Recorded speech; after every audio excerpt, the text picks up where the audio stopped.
안녕하십니까. 전 세계에 계신 아투TV 시청자 여러분, 그리고 전국에 계신 외국 국민 여러분, 연휴 잘 보내셨나요? 3월 1일부터 토, 일, 월 3일 연휴였습니다. 지난 3일절 광화문 여의도 집회 나오신 분들은 정말 깜짝 놀라셨죠.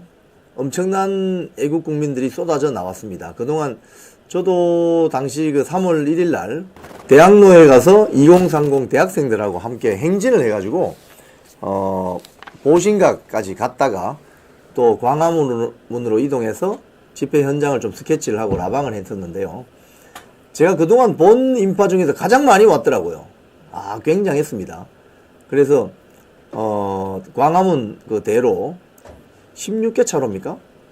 완전히 그 다 그냥 가득 차고 그 골목 사이사이에 다 많은 인파들이 몰려가지고 윤석열 대통령의 직무 복귀를 원하는 그런 국민의 함성을 모을 수 있었습니다. 특히 헌법재판관들 탄핵 심판 제대로 하라고, 절대 장난치거나 꼼수 부리면 국민들이 용서하지 않을 것이다, 이런 어떤 메시지를 아주 강하게 내주셨습니다. 그래서 저도 상당히 이건 대성공이다. 3.1절 집회에 이렇게 많이 나오시다니 대성공이다, 그런 생각을 하게 됐습니다. 어제는 또 보니까 그 청소년 단체, 그리고 이제 일부 대학들, 특히 이재명이 졸업한 중앙대에서 탄핵 찬성, 탄핵 반대 집회가 막 열려가지고 아주 치열하게 서로 주장을 나누는 장면을 또 볼 수 있었는데, 이게 지금 뭐 중고등학생들까지 나와서 탄핵 반대를 외치는 집회가 열리니까 지금 저 장면이네요. 그죠? 전국 청소년 탄핵 반대. 정말 대견스럽지 않습니까? 근데 사실 이제 저런 장면을 보면은 동원된 시위냐, 이렇게 오해를 살 수 있죠. 그런데 말하는 걸 가만히 들어보면은 우리 청소년들이 되게 똑똑해요. 굉장히 학습이 많이 돼 있어. 그러니까 그동안 이렇게 지켜본 거죠. 지켜보면서 유튜브를 통해서 학습이 많이 됐다는 걸 알 수 있습니다. 그래서 자기가 써온 연설문들을 이렇게 공개하는 걸 보면은 되게 똑똑하다. 요즘 제가 아마 저 나이 때는 저렇게 못했을 것 같아요. 되게 똑똑해요. 그래서 지금 기성세대들이 나와서 응원을 해주고, 사실 지금 좌파들이 광화문 집회를 그냥 태극기 집회다, 거의 6080 집회다, 이렇게 폄하해 왔잖아요. 그리고 기성 언론들도 그런 측면에서 좀 외면해 왔는데, 이번에는 완전히 판이 바뀌어 버렸습니다. 저렇게 젊은 중고등학생들, 고등학생들이 나오고 대학생들이 다 대학마다 지금 시국 선언하고 이렇게 되니까 이 120, 30 세대, 60, 70, 80 세대들이 40, 50 세대를 포위하는 세대 포위 현상이 벌어지고 있다. 이건 소위 말해서 전 세대가 함께하는 집회다, 목소리다, 이런 걸 알 수 있죠. 좀 굉장했습니다. 전날도 보니까. 저게 아마 어제 장면 같은데 되게 대견스러웠어요. 참 보면서. 자, 그런데 오늘 제가 이제 여러분께 말씀드릴 내용, 썸네일 한번 보여주시죠. 오늘 김혜정님 말씀처럼 1020 세대들 대견하고 가슴 뭉클, 맞습니다. 예. 자, 오늘 저는 이런 내용으로 여러분께 좀 뉴스 브리핑을 하겠습니다. 탄핵을 찬성하는 미디어, 언론이 이제 마지막으로 여론선동에 들어갔다, 이런 소식을 좀 전해드리고, 대법원에서 간이갱신이라는 절차를 시행하겠다고 관보에 게재하면서 3월달부터 들어갔는데, 이게 수상해요. 이게 마은혁이 만약에 임명되면 속전속결로 윤석열 대통령 파면시키려고 하는 거 아닌가, 그런 의심을 사는 대목입니다. 그런 내용으로 제가 중심으로 먼저 말씀을 드리겠습니다. 자, 먼저 이 기사를 한번 보겠습니다. 더 퍼블릭 기사인데요. 탄핵 반대 집회 배경 놓고 찬성 중계한 JTBC. 시민단체가 방심히 제소할 거다, 이런 내용이 있습니다. 지금 보면은 JTBC, MBC가 제일 심하죠. 예, 저 내용을 보면은 한번 사진을 한번 보세요, 여러분. 쭉 밑에 내리시면은, 자, 사진 먼저 한번 보겠습니다. 자, 저 사진을 딱 보면 무슨 생각이 드세요? 세종문화회관에 사람들 많이 모였네. 이거 아닙니까? 그죠? 근데 저 박스 안에 들어가 있는 저 PIP라고 합니다. PIP. 오른쪽 밑에 있는 박스 있죠? 저 박스는 어디서 벌어지고 있느냐 하면 지금 밑에 있는 저 숭례문이라는 글자에서 벌어지는 게 아니라 저 위쪽. 사진 위쪽을 한번 보세요. 위쪽 조금만 내려보실래요? 사진을? 아니, 반대로. 저기 보면 광화문 앞에 저 텅 비어 있죠? 저기에서 집회하는 겁니다. 근데 저기에서 집회하는 장면을 오른쪽 박스에다가 방송을 하면서 실제 전체적으로 보여주는 풀샷은 탄핵 반대하는 집회를 보여주는 거예요. 그래서 저 박스 안에는 오른쪽 밑에 있는 박스 안의 집회는 탄핵을 찬성하는 집회인데 풀샷은 탄핵을 반대하는 집회 현장을 보여주는 겁니다. 그러면 저 방송을 보는 사람들은 야, 탄핵 찬성하는 사람들 엄청 왔네. 이렇게 생각한다고요. 지금 사실 전국에 우리나라 인구가 5천만 명 아닙니까? 근데 광화문에 많이 나오면 1,000만 명 안 나오겠습니까? 엄청 나오면. 그럼 나머지 4천만 명 모르는 거죠. 그 사람들이 알 수 있는 정보를 취득하는 루트는 어디겠습니까? 뭐 JTBC나 MBC, 뭐 KBS 같은 저런 방송, 종편을 통해서 볼 수 있잖아요. 유튜브도 물론 보시겠지만 저런 식으로 여론 조작을 합니다. 여러분. 저 장면만 딱 보면 윤석열 대통령 탄핵 시켜야 된다고 찬성하는 사람들이 많구나. 이런 이미지를 준다는 거죠. 그런데 왜 이런 짓을 하느냐?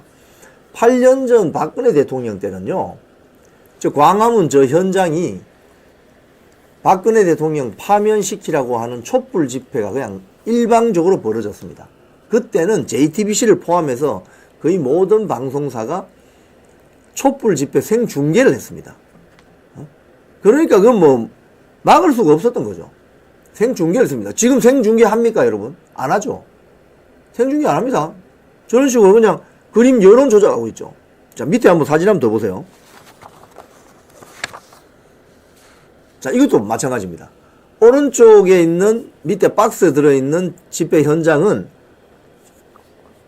이재명 등이 참석한 윤석열 대통령 탄핵 찬성 집회예요. 근데 지금 전체 풀샷은 뭐냐면 저 중간에 저 아이스크림 콘 같이 생긴 거 있죠? 저기가 청계천입니다. 청계천. 청계천 딱 시작되는. 그럼 그 아이스크림 콘 뒤쪽에 있는 인파는 탄핵 반대하는 사람들이다 이거예요.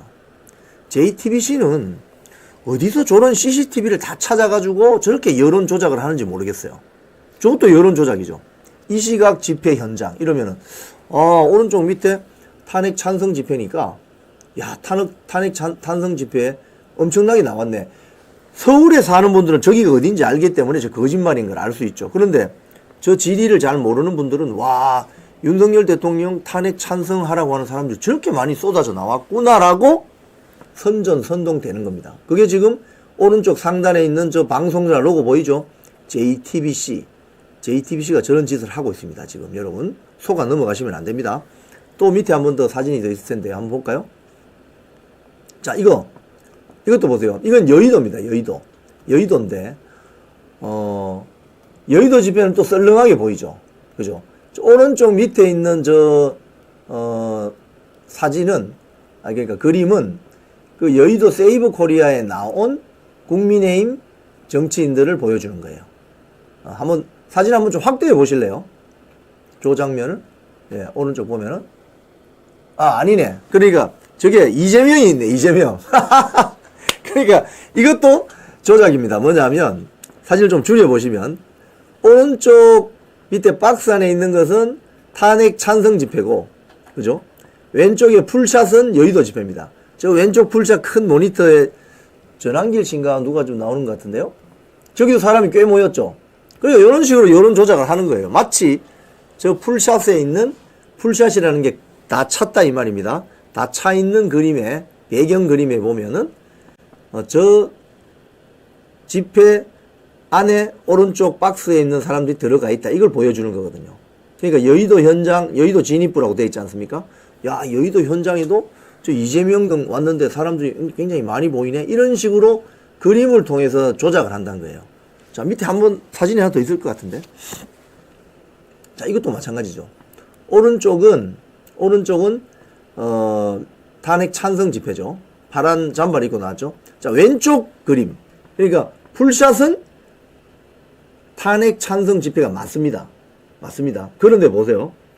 요거는 소위 말해서 우리 방송사에서 이거 뭐 촬영 기자나 카메라맨들은 이 이야기를 잘 알죠. 무슨 소리냐면은 사람이 너무 적게 왔는데 많이 온 것처럼 보이게 하려면 줌인을 합니다. 줌인을 해요. 줌인을 쭉 해서 사람 나와 있는 곳까지만 딱 보여주는 거예요. 그럼 저것만 보면 야 사람 많이 왔네 저렇게 보이죠. 그런데 진짜 많이 온 거는 저렇게 줌인해서 보여줄 수가 없습니다. 완전히 줌아웃을 해가지고 드론을 띄워서 광화문에서부터 저 서울역까지 한꺼번에 보여줄 수가 없지 않습니까? 그러면 이 앵글이 달라진다고요. 요런 앵글 장난을 치고 있는 겁니다. JTBC가. 밑에 사진이 하나 더 있나요, 혹시? 이건 독립문. 이건 무슨, 어떻게, 이건 잘 모르겠고. 그 다음 또 사진 있나요? 밑에? 여기는 썰렁하기 짝이 없죠. 예, 이거는 제대로 보여준 거예요. 이건 제대로 보여준 거예요. 그러니까, 위에 있는 사진들이 대체적으로 앵글이라든지 전혀 서로 다른 그림을 갖다 붙여가지고 탄핵 찬성 집회에 사람들이 많이 나온 것처럼 여론 조작을 한다. 이걸 누가 한다? JTBC가 한다. 그래서 지금 집회 현장에 나가보면은 JTBC나 MBC 촬영진이 나오면은 그 탄핵 반대하는 애국 국민들이 엄청나게 어필을 합니다. 그 현장에서 나가라고. 찍어가면 뭐 하냐고. 제대로 방송 내지도 않고 오히려 조작하는데 이런 불만을 터뜨립니다, 여러분. 자, 이게 지금 제가 봤을 때는 이제 윤석열 대통령 탄핵 심판 마지막 막바지에 다달라서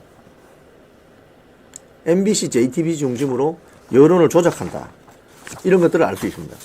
그래서 윤석열 대통령 법률 대리인단이 성명도 냈어요. 3월 2일 날. 어떤 설명을 냈냐 하면 JTBC, MBC가 집회 현장을 왜곡해서 보도했고 과연 언론으로서 제대로 기능하고 있는지 의심스러운 행태를 보여주고 있다. JTBC는 이재명이 등단하여 연설할 때는 탄핵 반대 집회에 수많은 청중을 보여주고 이게 여론조작이죠. 이게 여론조작입니다. 실제로 이재명이 지금 야 총동원 해! 했는데 지금 현장에 동원된 인력이 탄핵 반대 집회의 한 6분의 1이라고 중앙일보 보도했는데 제가 볼 때 6분의 1도 안 돼요. 한 10분의 1 될까 말까 해요. 현장에 가본 사람이 딱 보면 알잖아요. 충무공 이순신 장군 동상 그 뒤쪽으로 이제 차벽을 해서 약간 그 완충지대가 있고 미 대사관 앞은 완충지대입니다. 그 뒤쪽에 광화문 앞이 이제 그 좌파 단체들이 탄핵 찬성 집회하는 공간인데 거기 뭐 모여봤자 얼마 모이겠어요? 10,000명? 뭐 10,000명 한 20,000명 정도인데 이쪽 광화문 쪽은 거의 수백만입니다. 뭐 골목까지 다 차면 3월 1일 날 제가 그 보신각 그 종각에서 내려가지고 쭉 걸어오는데 광화문 그 동화면세점 앞에 있는 메인 상설 무대를 들어가려고 엄청 막혔어요. 엄청 막혔어요. 뭐 걸어갈 수가 없어요. 사람이 너무 많아서. 다들 태극기하고 성조기 들고 있는. 그래서 제가 이거 유튜브 라방을 들고 가면 다 저를 알아보시는 분들은 또 뭐가 반갑다고 인사하고 서로 하이파이브하고 이랬습니다. 그러니까 인파의 그 숫자 면에서 뭐 비교가 안 될 정도예요.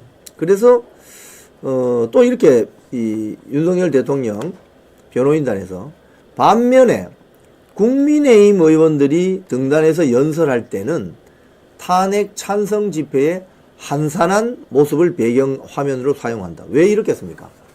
8년 전에 박근혜 대통령 탄핵될 때 JTBC가 어떻게 방송했는지 여러분 다 기억하시죠? 그냥 뭐 2002년 월드컵 4강 진출할 때처럼 광화문에 쏟아져 나온 촛불 집회 그게 모든 국민적인 여론인 것처럼 호도한 거 아니겠습니까? 거기에 선전선동이 되어버렸죠. 근데 이번에는 거꾸로 하고 있는 거죠. 거꾸로. 왜? 탄핵 찬성 집회 사람들이 별로 안 나오니까. 여론 조작하고 있는 겁니다. MBC 역시 다르지 않다. MBC는 탄핵 반대 집회는 광화문과 여의도로 갈라져 서로 새 대결을 벌이고 있다고 하거나 집회 현장에서 원색적인 비난과 욕설이 난무한다며 탄핵 반대 집회를 폄훼하기에 바빴다. 광화문에서 탄핵 반대 집회가 처음부터 열렸고 또 그게 분화되어서 확장되어서 여의도 집회 열리고 대전에도 열리고 부산에도 열리고 이게 확장되고 확산된 거지 왜 이게 분열된 거죠? 이런 식으로 여론 조작을 해대고 있다. 응? 왜 이럴까요? 윤석열 대통령 시퍼렇게 살아 돌아오면 이제 MBC하고 JTBC 깝깝하겠죠. 그동안 여론 조작한 거, 가짜뉴스 퍼뜨린 거, 이거 방심위에 다 올라가 있잖아요. 그럼 여기에 대해 책임을 져야죠.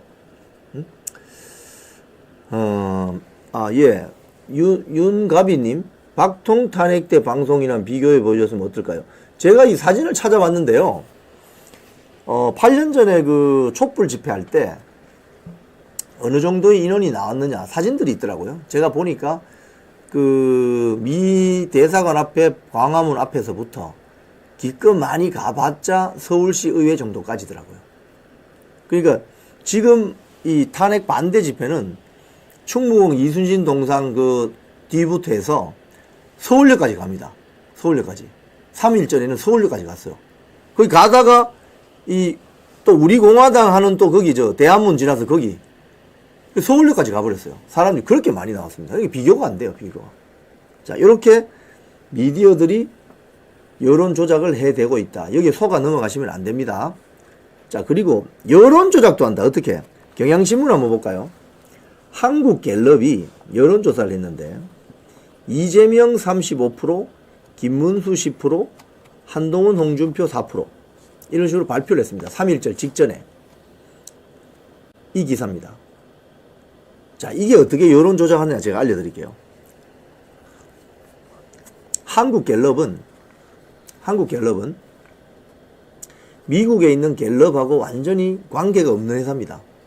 별도의 회사입니다. 그거 아셔야 됩니다. 한국갤럽은 미국에 있는 여론조사기관 갤럽하고 완전히 다른 회사입니다. 자, 그런데 한국갤럽이 한국에 있는 다른 여론조사기관하고 다른 점은 다른 여타 여론조사기관은 ARS라고 딱 전화 들으면은 전화 받아보신 적 있죠? 전화 딱 들으면은 여기는 무슨 여론조사기관입니다. 누구를 지지하십니까? 이렇게 자동 응답을 해요. 자동. 그래서 사람들이 그걸 듣고 있다가 뭐 1번 누르고 3번 누르고 이렇게 하지 않습니까? 한국갤럽은 전화 면접원이 직접 전화가 옵니다. 직접. 그래서 인터뷰를 해요. 인터뷰를. 그래서 초기에는 인터뷰 면접 조사를 하니까 그 조사 결과가 좀 정확할 것이다. 이렇게 생각을 했거든요. 근데 최근에는 어떤 비판이 나오느냐 하면 좀 샤이하거나 자신의 정치적 성향을 드러내기를 좀 싫어하는 분들은 한국갤럽 여론조사가 오면은 그냥 저는 잘 몰라요. 저는 중도층이에요. 이렇게 답할 가능성이 높다는 거예요. 또 첨예한 정치 사안이 붙었을 때는 그렇습니다. 자, 그런데 한국갤럽이 이번에 이 3.1절 직전에 여론조사한 이건 어떻게 장난을 치느냐면 차기 장내 정치 지도자 누가 좋아요? 이렇게 물어봅니다. 하면서 메뉴라고 제가 표현하겠습니다. 메뉴를. 우리가 방송과 메뉴 나오잖아요. 뭐 짜장면, 짬뽕, 탕수육, 군만두 등등 나오잖아요. 메뉴를 민주당 출신 정치인은 이재명 하나만 딱 내놓고 국민의힘 계열은 김문수, 홍준표, 오세훈, 한동훈, 또 안철수, 또 개혁신당 이준석까지 깔아버립니다. 메뉴를. 그러니까 민주당 쪽 메뉴는 이재명 밖에 없고 이쪽 국민의힘 계열은 거의 10명 가까운 메뉴가 나오는 거예요. 그러면 지지율 조사하면 누가 제일 높게 나오겠습니까?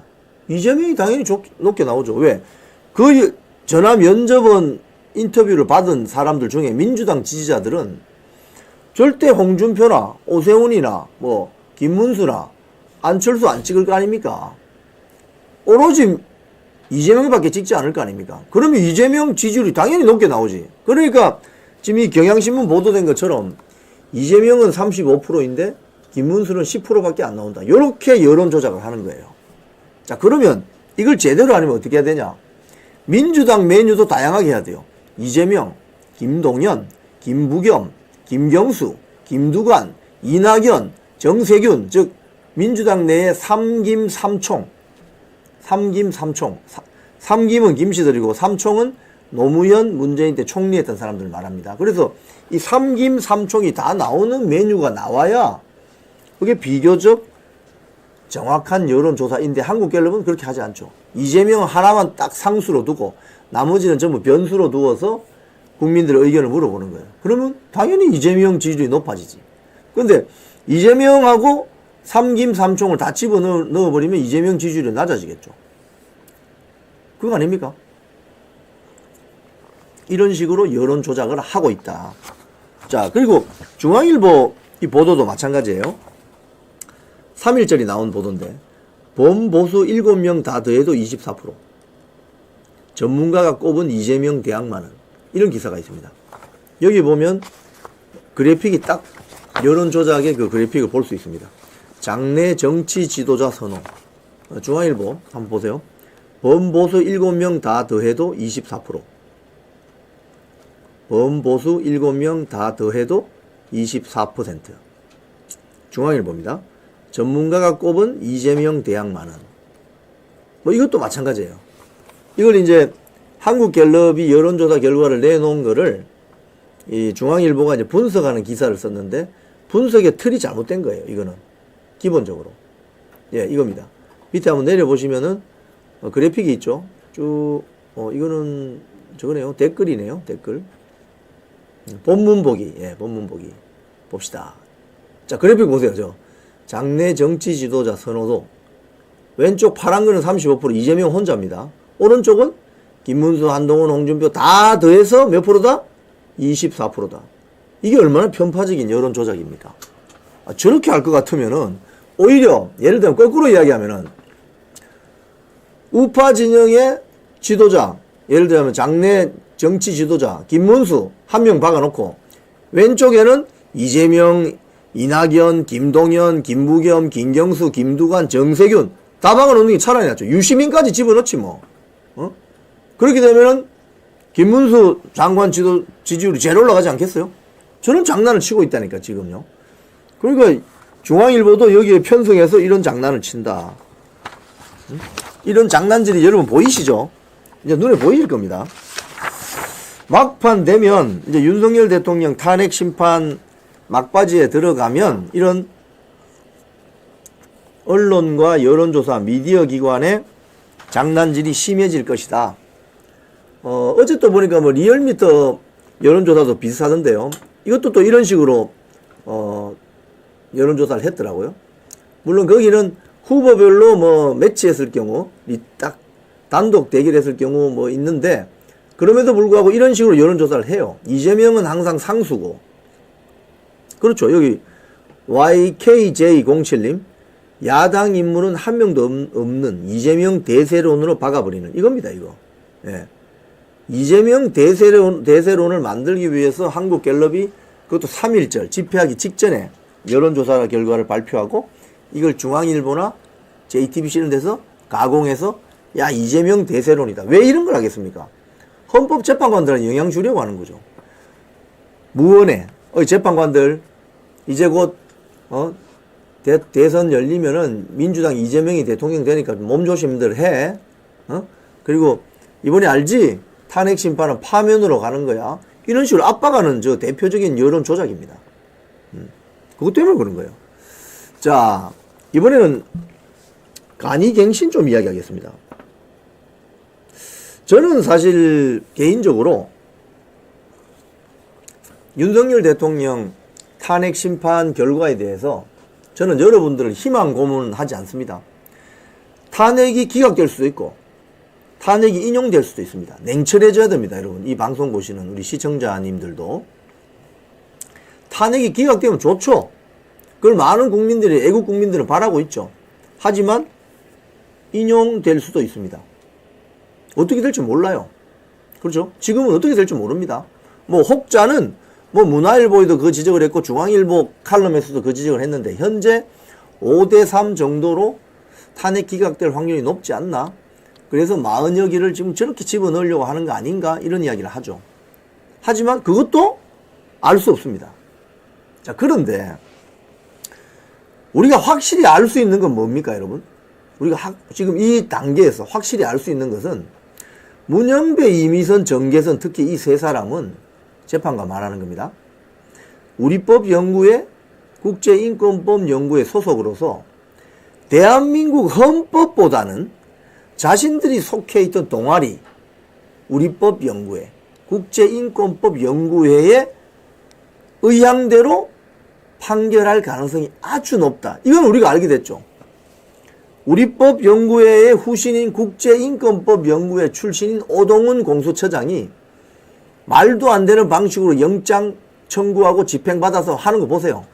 저 사람들은 우리처럼 빨간불이면은 서고 녹색불이면은 지나가라.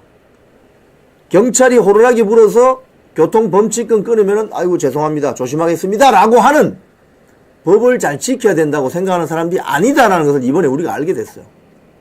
왜요? 이미선부터 현재 수사 기록을 가져오라 그랬잖아요. 형사소송법 그거 배치되는 겁니다. 그리고 2020년 개정된 형사소송법 상에도 서로가 동의하지 않으면 검찰 공소장 같은 걸 증거로 쓸 수가 없어요. 근데 그걸 가져와서 지금 증거로 쓰겠다는 거 아닙니까? 그런데 검찰 공소장 내용 안에 들어있는 팩트들이 이번에 박살이 나고 있지 않습니까? 홍장원의 가짜 메모, 곽종근의 가짜 뉴스. 지금 다 박살이 나고 있잖아요. 응? 육하원칙이 안 맞아. 홍장원의 최초 메모 보셨어요? 지렁이 글씨? 그게 무슨 소리죠, 그게? 그게 무슨 말인지 아세요, 여러분? 그게 이재명 이름, 체포인 명단에 이재명이 이렇게 지렁이 글씨를 쓰나? 박찬대. 그러니까 이게 팩트가 다 무너졌어요. 그래서 이 자들을 우리가 믿을 수가 없습니다. 그래서 결론은 뭐냐? 지금 확실한 결론은 이 자들이 윤석열 대통령을 파면시키기 위해서 무슨 짓을 할지 모른다. 그렇기 때문에 결론이 날 때까지 끝난 게 아니다. 라고 생각하고 마음을 놓으시면 안 된다는 겁니다. 그래서 제가 이 형사재판 갱신 간소화. 자, 세계일보 먼저 볼게요. 세계일보. 3월 2일자 기사입니다. 세계일보. 형사재판 갱신 간소화. 여기에 보면 대법원이 지난달 28일 날 전자관보를 통해서 그 기사 내용이 있습니다. 그 사진 바로 위쪽에 대법원은 지난 28일 사진 바로 위쪽에 대법원은 지난 28일 전자관보를 통해서 형사소송규칙 일부 개정 규칙을 공포했다. 새 규칙은 즉시 시행되며 현재 법원에 계류된 모든 형사사건에 적용된다. 자, 그런데 이 형사소송규칙의 내용이 뭐냐? 지금은 그러니까 지난달 2월 28일 이전에는 형사소송법, 이제 이걸 보십시다. 법률신문 한번 봅시다. 법률신문. 그러면 이 내용이 먼저 알려드릴게요. 공판 갱신 지연 방지 형사소송 규칙 개정. 이재명 재판에도 영향. 지금 이재명 재판에도 영향을 주는 게 중요한 게 아니라 지금 윤석열 대통령 탄핵 심판에 이게 영향을 줄 수 있기 때문에 그렇습니다. 무슨 소리냐? 녹음 파일을 모두 듣지 않고 열람하면서 그냥 간이 조사를 할 수 있다. 이게 무슨 소리냐면요. 형사소송법상 변론 갱신 절차라는 게 있습니다. 뭐냐 하면 내가 재판을 받고 있는데 판사가 바뀌었어요. 재판장이 바뀌었어요. 그러면 그 새로운 재판장이 와서 그동안 있었던 모든 증인들의 진술을 녹음 파일을 듣고 또 그동안의 재판 기록을 다 검토하고 나서 새로 재판을 시작한다 이겁니다. 갱신. 새로 고친다 이 말이죠. 자, 그런데 그렇게 되면 재판이 최소 3주에서 한 5주 정도 미뤄집니다.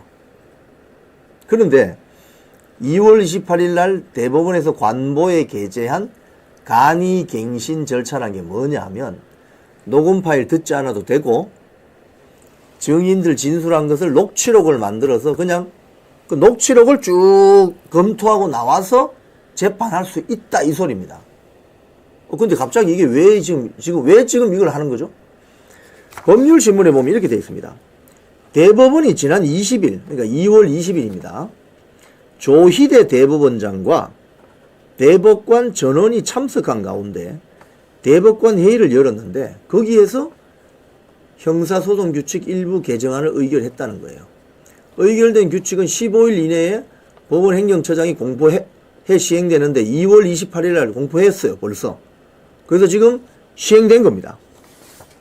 시행된 겁니다. 근데 이 기사에도 보면 제일 밑에 보면 이번 규칙 개정은 이재명 민주당 대표의 대장동, 백현동 개발 비리 및 성남 FC 후원금의 의혹 사건에도 영향을 미칠 것이다. 이렇게 돼 있죠.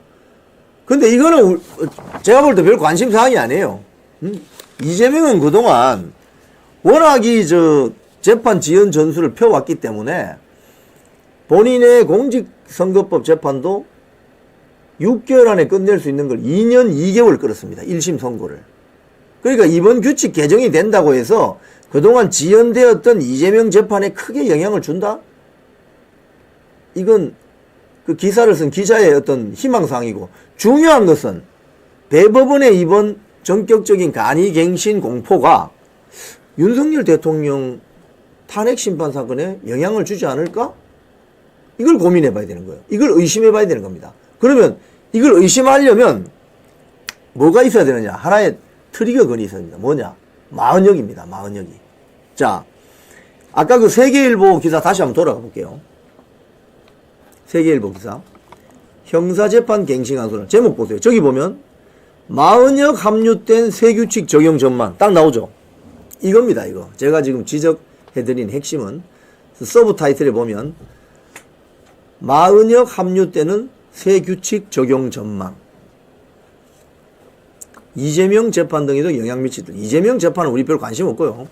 마흔역이 만약에 합류한다 그러면 이 절차를 적용할 수 있다 이겁니다. 그럼 마흔역이 합류했다. 예를 들자면 여러분 보세요. 오늘 지금 10시부터 최상목 대통령 권한대행이 지금 국무회의를 소집했습니다. 이 국무회의 전 또는 직후에 국무위원들 의견 수렴이 있다고 합니다. 뭐와 관련해서 마흔역 임명을 어떻게 할 건지. 그런데 만약에 오늘 의견 수렴 절차를 지금 가지고 있는 것처럼 보이기 때문에 거기서 만약에 마흔역이 임명합시다라면 어떻게 할 겁니까? 그럼 마흔역 임명되는 거예요. 그러면 지금 최상목 권한대행이 한덕수 대통령 권한대행 지금 탄핵 심판 선고가 곧 납니다. 만약에 기각되어서 돌아올 수 있잖아요. 돌아오게 되면 최상목 권한대행이 인사권을 행사했던 이 직전에 헌법재판관 조한창 국민의힘 추천, 정계선 민주당 추천까지도 문제 삼을 수 있습니다. 그런데 한덕수 권한대행이 돌아오기 전에 최상목이 마흔역을 임명해버리면 이거 완전히 일대 혼란이 벌어지는 거죠. 그래서 지금 이게 문제라는 겁니다. 마흔역 카드가 없으면 공판, 간이, 갱신 절차가 특별하게 이슈가 될 리가 없어요. 근데 지금 언론 기사들은 다 이렇게 이야기하죠.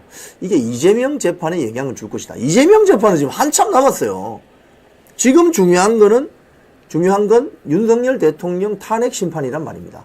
그래서 마흔역이 들어와서 간이 갱신 절차를 시행해버린다. 이러면 마흔역이 뭐라고 하겠습니까? 아, 제가 받은 녹취록 제가 이틀 동안 열심히 밤새워서 다 읽어봤습니다.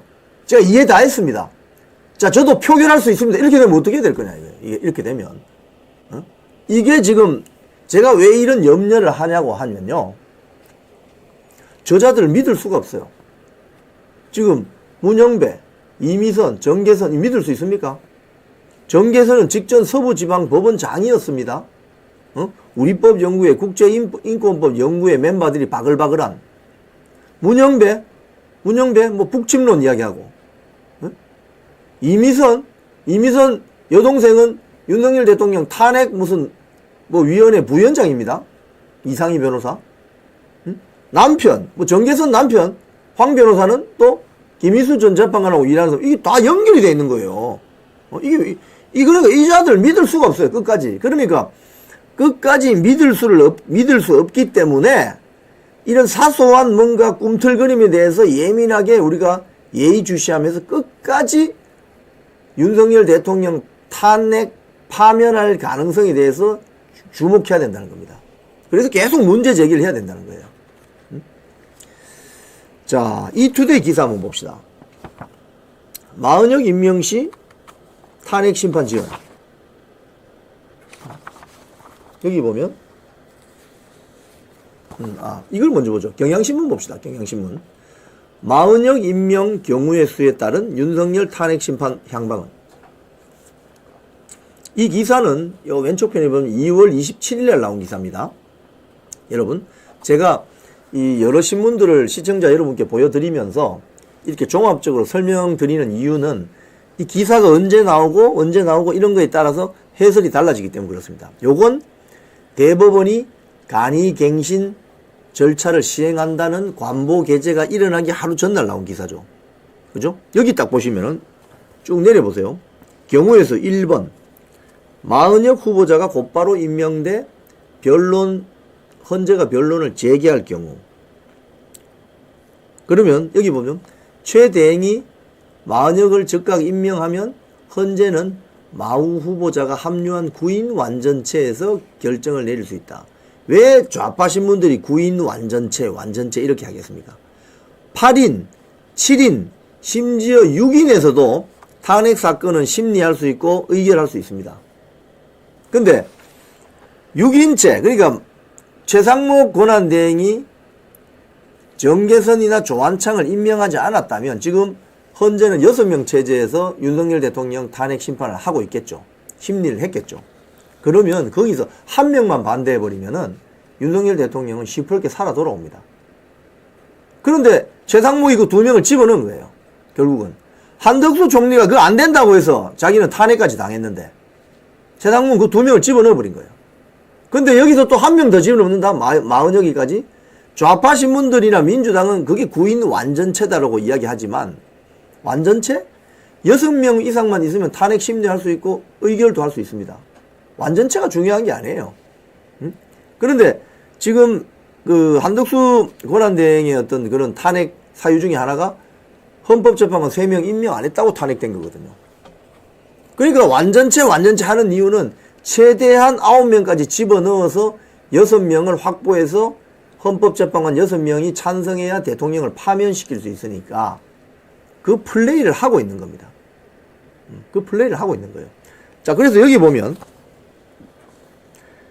1번 경우에서 나오죠.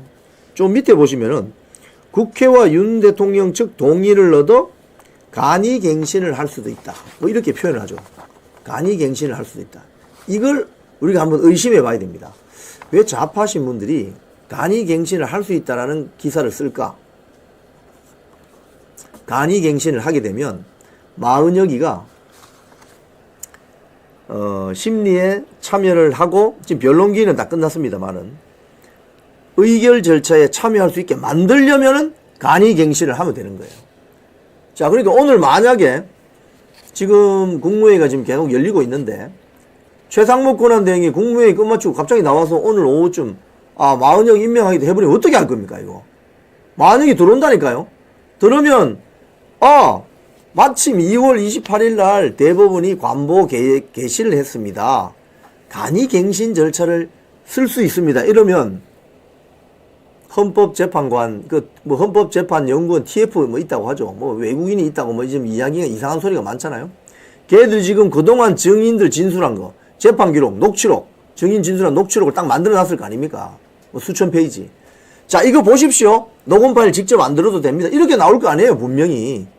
그러면 마은혁은 그동안 언론 보도를 통해서 쭉 보고 있었고, 또, 마은혁 재판관 후보자 자체가 인민노련 출신입니다, 여러분. 인민노련. 응? 그러니까, 본인은 이미 윤석열 대통령 파면시키려고 들어가는 거 아닙니까? 헌법재판관. 윤석열 대통령 탄핵 기각하려고 마은혁이가 들어가겠어요? 우리가 지금 이 헌법재판관들의 성향에 대해서 모든 국민이 다 알아버렸어요. 다 알아버렸습니다. 이미선, 문영배, 정계선, 마은혁이는 윤석열 대통령 살려줄 의사가 전혀 없을 거라고 우리는 거의 확신할 수 있어요. 왜? 그동안 이 자들이 해온 행태가 있지 않습니까? 그동안 해온 행태가. 지난번 이진숙 방통위원장 때 나타났잖아요. 4대4. 탄핵해야 된다고 4명. 그게 누굽니까? 문영배, 이미선, 정계선, 정정미. 아니, 임명한 지 이틀밖에 안 된 방통위원장을 탄핵 소추를 했는데, 탄핵 선고를 내리면서 이틀 일한 사람을 파면시켜야 된다고 하는 이자들이 뭡니까 도대체? 이자들은 헌법에 따라서 판단하는 사람들이 아니다. 자신들이 속했던 동아리, 우리법연구회, 국제인권법연구회 등등 좌파 법조 사법 카르텔의 이해관계에 충실한 사람들이다. 이렇게 볼 수 있는 거죠. 그러니까 40여기가 들어간다는 것은 윤석열 대통령 파면시키려고 들어가는 거라고 우리가 짐작할 수 있죠. 짐작할 수 있습니다.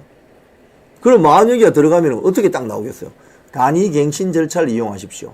그러면 한 이틀 정도 쭉 녹취록 다 읽어보고 이해 다 했습니다. 그럼 간이갱신 절차에 따라서 마은혁 재판관님도 의결에 참여할 수 있도록 하겠습니다. 이렇게 나오면 어떻게 되냐고요.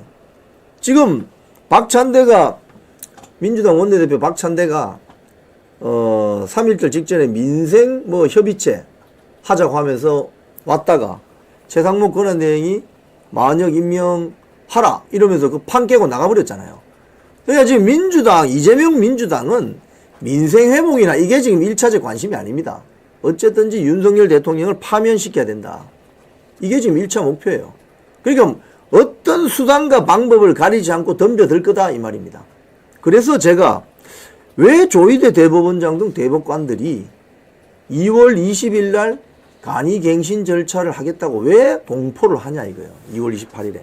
그거 한 석 달 뒤에 하면 안 됩니까? 또는 한 달 뒤에 하면 안 됩니까? 석 달 뒤에 하나, 한 달 뒤에 하나 이재명 재판 지연되는 건 똑같은 거 아닙니까? 이재명 재판 지연을 막기 위해서 간이갱신 절차, 그럼 1년 전에 하지. 1년 전에 공포하지. 왜 이제 하냐고. 지금 윤석열 대통령 탄핵 심판 딱 목전에. 이게 수상하다는 거예요. 아주 수상하다는 거예요. 그러니까 이런 사소한 조짐들이 뭔가 윤석열 대통령을 파면시키려고 하는 이런 조직적인 움직임이 있지 않나, 이런 의심이 든다 이 말입니다. 간이갱신 절차가 어떻게 악용될지 여러분 한번 잘 지켜봅시다. 일단 오늘 포인트는 최상목 권한대행이 국무회의를 마치고 나와서 마은혁이 임명하겠습니다. 이렇게 되면 이게 난리 나는 거예요. 그럼 마은혁을 기다리고 있는 게 뭡니까? 헌재에서 간이갱신 절차. 그러면 빨리 녹취록 보고 의견에도 참여할 수 있습니다. 문영배, 이미선, 정계선, 정정미 등이 주장하면 어떻게 할 거예요? 평의에서 평의에서 결론 짓는 건데. 그럼 마은혁, 저 다 이해했습니다. 이렇게 되면 어떻게 될 거냐고. 그래서 최상목 권한대행이 지금 오늘 국무회의 이후에 한덕수 전 권한대행이 복귀하기 전에 마은혁이를 임명하면 절대 안 된다. 이걸 좀 강조해 드리고요. 그 다음에 요거 한번 말씀드리겠습니다. 박근혜 전 대통령을 국민의힘 지도부가 예방을 했어요. 대구 내려가서. 거기서 박근혜 대통령이 또 퍼블릭 기사입니다. 집권당 대표가 사사건건 대립각 세우는 건 바람직하지 않아. 한동훈을 직격했습니다. 또 퍼블릭 기사 한번 보여주시면 좋겠어요. 그 사진에 나옵니다. 쭉 보면은 밑에 사진 보시면은 중앙에 박근혜 대통령이 서 있고 왼쪽 편에 권영세 비대위원장, 오른쪽에 권성동 원내대표, 또 오른쪽에 신동욱 대변인, 제일 오른쪽에 강명구 비대위원장 비서실장, 그리고 권영세 옆에 김상훈 정책위 의장, 김상훈 옆에 유영하 변호사 이렇게 서 있죠. 여기서 박근혜 대통령이 뭐라고 했느냐. 집권당 대표가 소신이 지나쳐서 사사건건 대립각을 세우는 것은 바람직하지 않다. 힘을 합쳐야 된다. 개인 행동이 지나치면 상황을 어렵게 할 수 있다. 이야기를 했습니다. 이야기 왜 했겠어요, 여러분? 왜 했겠어요? 지금 윤석열 대통령 탄핵 정국이 오게 된 것은 결정적으로 누가 민주당에다가 표를 몰아줬기 때문에 그렇습니까? 한동훈이 작년 12월 6일 날 한겨레 기사 보면 나오는데 정치인 체포하라고 했다. 과천에 있는 방첩사 구금시설의 정치인들 불법 감금하라고 했다는 이야기를 신뢰할 만한 정보로 들었다. 그게 누구예요? 홍장훈이지 뭐. 홍장훈 메모지. 근데 지금 홍장훈 메모가 어떻게 돼 있어요? 가짜 메모 아닙니까 저거? 지렁이 글씨 쓴 거 가짜 메모 아니에요? 그 이야기를 듣고 명색이 국민의힘 당대표란 자가 귀가 얼마나 얇은지 또는 엉덩이가 얼마나 가벼운지 들썩들썩 하다가 윤석열 대통령 탄핵 찬성하는 표 찍어버린 거 아니에요? 다들 친한동훈 계열을 다 움직여가지고 한 최소 20여 명 움직여가지고 12표 정도는 탄핵 찬성해버리고 10여 표는 기꺼 무효 나오고 해서 결국은 윤석열 대통령 탄핵 소추 받게 만든 자가 누구냐면 한동훈이 아닙니까? 그 한동훈이에 대해서 박근혜 대통령이 저렇게 딱 직격한 거예요. 집권당 대표란 자가 박근혜 대통령이 이렇게 막말하는 사람 아니지 않습니까? 점잖게 이야기한 거죠. 집권당 대표란 자가 사사건건 대통령하고 대립각 세우면 그게 집권당 대표요? 바람직하지 않다. 사사건건 대립각을 세우는 건 누가 해야 되느냐? 민주당 대표, 정의당 대표, 진보당 대표가 하는 거예요. 야당 대표가. 야당 대표는 집권당에 대해서 사사건건 대립각 세워도 되지. 그건 야당이니까. 문제 제기하고 오히려 문제 제기 안 하는 야당이 문제되는 거지. 근데 집권당 대표는 그렇게 하면 안 된다는 거예요. 당 정청이 잘 화합을 이루어서 국정이 원활하게 진행될 수 있도록 돕는 것이 집권당 대표의 역할이지. 사사건건 대립각 세우고 말이야. 결국 이 모양 요꼴을 만든 거 아닙니까? 요 모양 요꼴 만든 거예요. 근데 최근에 뭐 어디 제2연평해전 뭐 영화 관람한다고 하면서 또 나타나가지고 어쩌고 저쩌고 뭐 국가 뭐 안보와 보훈이 어쩌고 저쩌고. 국가 보훈 안보 지키려면요 대한민국 헌법부터 지켜야 돼요. 대한민국 헌법을 지키려면 윤석열 대통령을 지켰어야지. 이제 나와서 무슨 헛소리하고 앉아있는 거예요.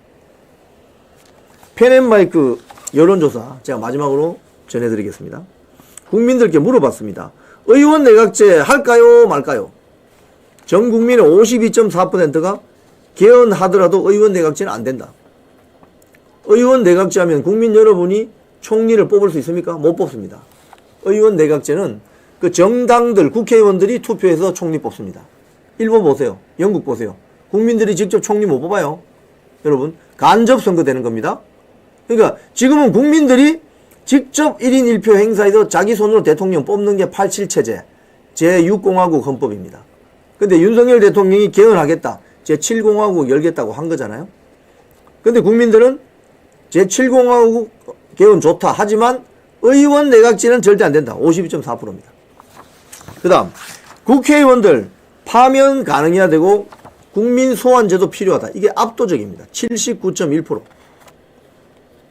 지금 뭐 국회의원들이 1년에 연봉 한 1억 5천씩 받고 비서를 9명 두고 지금 어떻게 보면 여러분 30여 년 전 민주화 운동이 있을 때요. 저도 개인적으로 그런 기억이 나는데 국회의원들이 주도해서 집회를 끌어가고 집회를 주도했습니다. 근데 지금 요번에 국민의힘 국회의원들 보세요. 집회 주도한 국회의원이 있습니까? 전부 애국 국민들이 밖에서 아스팔트 광장에서 집회 만들어 놓고 그게 폭발해 버리니까 마지막에 슬쩍 숟가락 얹는 거 아닙니까? 그런 무책임하고 비겁한 국회의원들 앞으로 파면했으면 좋겠다. 파면 가능한 제도를 만들자. 또 일 못하는 국회의원들은 소환해버리자. 그게 79.1%입니다. 거의 80%입니다. 80%. 그러니까 지금 국민들이 국회의원들 배지에 대해서 가지고 있는 불만이 어느 정도인지 아시겠죠? 그 다음 국회의원들 사선 제한 동의. 무슨 소리냐? 국회의원 4명, 그러니까 국회의원을 4번 하면 5번째부터는 출마 못하게 하자. 그러니까 4번 하면 지금 임기가 4년이니까 16년 아닙니까? 그죠? 국회의원 16년 하고 나면 정년제를 두자. 이 소리입니다. 78.1%입니다. 솔직히 말씀드리면 국회의원 정치는 중앙 정치이고 지방자치 광역의원, 도의원, 시의원, 구의원 이건 지방의원이잖아요. 지방의원과 중앙정치라는 국회의원은 다른 거죠. 그럼 국회의원을 한다는 소리는 본인이 마지막에 대통령도 할 수 있다는 소리입니다. 그렇잖아요? 자, 그런데 국회의원을 4번을 했어요. 4, 4, 16. 16년 했어요. 16년 중앙정치를 했는데 그 당에 대통령 후보가 잘 안 된다. 이러면 정치 그만해야 되는 거 아닙니까? 여러분. 16년 동안 정치했는데 뭐 별로 대중성도 없고 영향력도 없고 이러면 그 자리 비껴줘야 되는 거예요. 그래서 이번에 이 윤석열 대통령 탄핵 전국에서 우리가 봤지만 그 연설 잘하는 2030 청년들, 3040, 정장년정, 그런 사람들에게 국회의원 배지 달 수 있는 기회를 보장해 줘야 되는 거 아닙니까? 왜 국회의원을 그렇게 하려고 하냐? 이 특권이 많기 때문에 그런 거거든요. 특권이 많아서 그런 겁니다. 그래서 이게 국회의원 특권을 많이 없애버려야 돼요. 사실 국회의원 지금 월급도 많아요. 솔직히 말해서. 1억 5천. 많습니다. 뭐 이런 거 포함해서 국회의원 4선 이상 못하게 한다. 동의한다. 78.1%. 이게 국민 여론입니다, 여러분. 국민 여론. 자, 오늘 저는 썸네일 한번 보여주십시오. 탄핵 찬성하는 세력들의 미디어 언론의 여론 선동이 이루어지고 있다. 특히 JTBC, MBC, 한국갤럽 등이 여론 선동을 어떻게 하는지 언론 보도를 통해서 제가 좀 팩트 체크를 해드렸습니다. 대법원에 지금 수상한 간이갱신 발표. 이거 수상하다. 형사소송법상 재판 지연을 막으려면 는 취지로 간이갱신 절차를 하기로 공포를 했는데 왜 1년 전에 안 했죠? 이재명이 재판 지연 막 전술을 펼 때 또 이걸 왜 6개월 뒤에 하면 안 되죠? 왜 근데 갑자기 윤석열 대통령 탄핵 심판 목전에 간이갱신 하겠다고 관보에 게재하고 발표하느냐? 이 수상합니다. 이건 마은혁이가 만약에 어떤 사유로든 임명이 되면 속전속결로 윤석열 대통령 파면시키려고 하는 의도 아니냐. 그 제도적인 바탕을 깔아준 거 아니냐. 이거 의심스럽다. 는 내용으로 제가 뉴스 브리핑 해드렸습니다. 마지막으로 우리가 축구 경기를 보면요. 1대0으로 잘 이기고 전반전에 1대0으로 잘 이기고 있다가 후반전 한 3, 4분 남겨놓고 갑자기 어떤 반칙을 쓴다든지 심판이 불공정한 심판 운영을 하는 바람에 2대1로 역전패 당할 수가 있습니다. 저는 그 점을 우려합니다. 지금 이제 윤석열 대통령 탄핵 심판까지 남아있는 시간은 불과 10일 내지 10일 플러스 알파 정도 될 겁니다. 오늘이 벌써 화요일입니다. 3월 4일. 그러면 대통령 탄핵 심판 선고는 주로 주말을 앞둔 금요일 날 주로 하게 됩니다. 노무현, 박근혜 대통령 다 그랬습니다. 자, 그러면 이번 주 금요일은 아마도 못하겠죠.